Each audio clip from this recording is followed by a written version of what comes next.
Hello, my name is Magellan Egoyan from Second Life.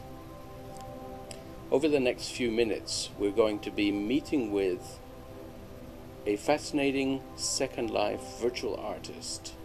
Well, my Second Life name is Rezago Kokorin, and took a bit of time deciding on that.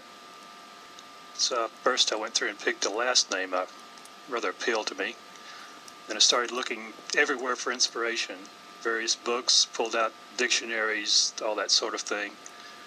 And then I settled on a list of town names in Colorado where I live. Just every town in the state, and I was looking through that, and I found Rezago, and that seemed to kind of fit with the last name.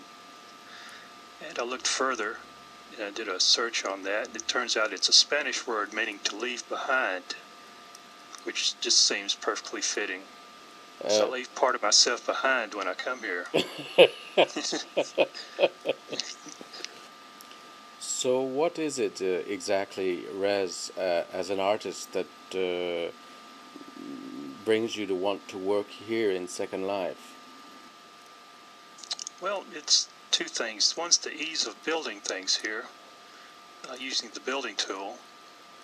It's not as sophisticated as other software packages that are designed specifically for that, but then they don't have the social aspect of it. You can, in here it's like a separate world where you can have galleries or places set aside to show your work, and people can come visit, much like in everyday life. But of course there are many things that one can do in sculpture in Second Life that one can't do in real life. True. You can have pieces floating in air, the animated textures, like some of the pieces you see around you here. Pieces floating, rotating in the air, intersecting each other, changing shape. And I've started exploring these things, and there's still a whole lot more that I've hardly touched on. Okay, so let's go and look at a couple of your sculptures. Okay, we'll return to the ground below. There we go. Of course, I could have jumped off the edge, but it's a long fall. I do that sometimes just for fun. Strange thing is, it used to make me uneasy when I first started building in the air. Just one of those psychological things. So anyway, we're at the south end of the sculpture park. Over here behind you is my original first land. It's where I started in Second Life. And this globe here, I called a wind sculpture. Now I made that very early on, and I was experimenting with the flexible prims quite a bit. Yes, I can see that. So they were very interesting.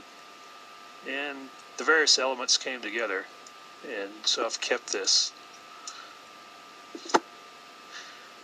It tells me which way the wind is blowing. It's kind of restful to sit and watch. Has a somewhat hypnotic effect to it. And no scripts needed. It just naturally does that. Oh, very nice.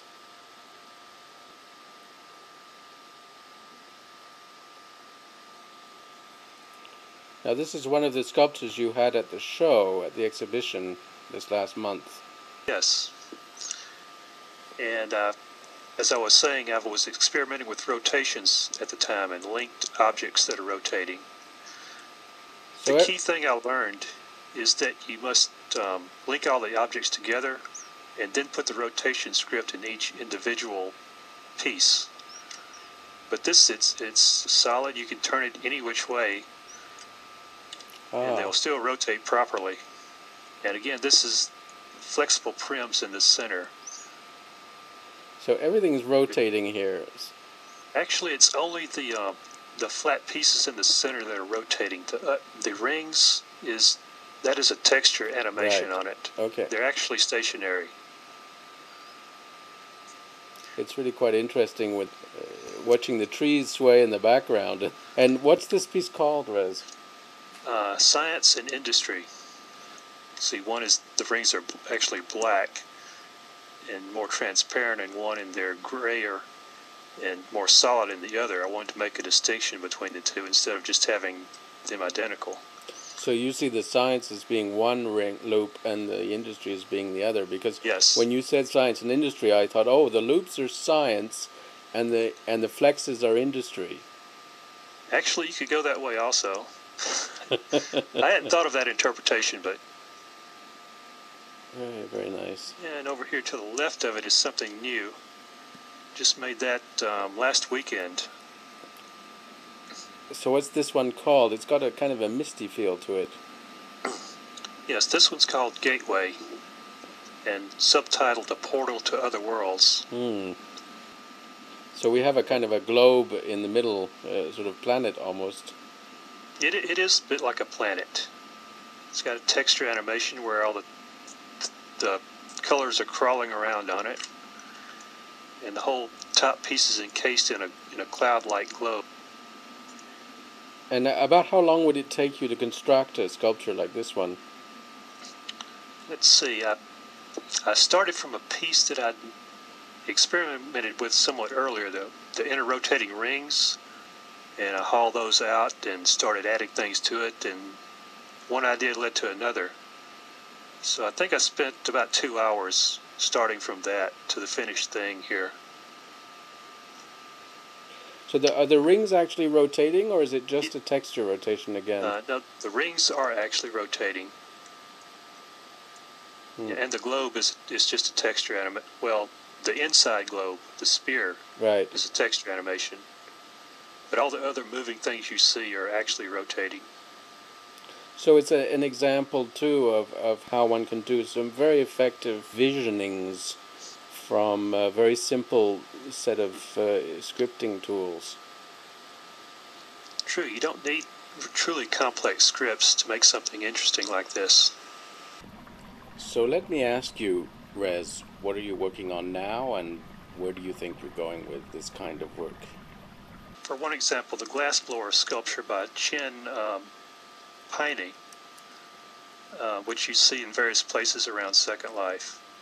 And I started a ferro cement version of that, which stands about 1 meter tall in real life. And I need to do the final finishing on the surface and get it all complete. And I do want to do more of that, adapt some of the sculptures I've made here to a real physical sculpture.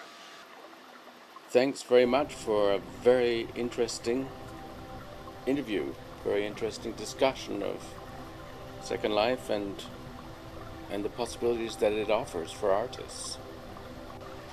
This is Magellan Egoyan, thanking you all for your interest in this work, and we look forward to talking to you again when we examine the work of another Second Life artist. See you next time.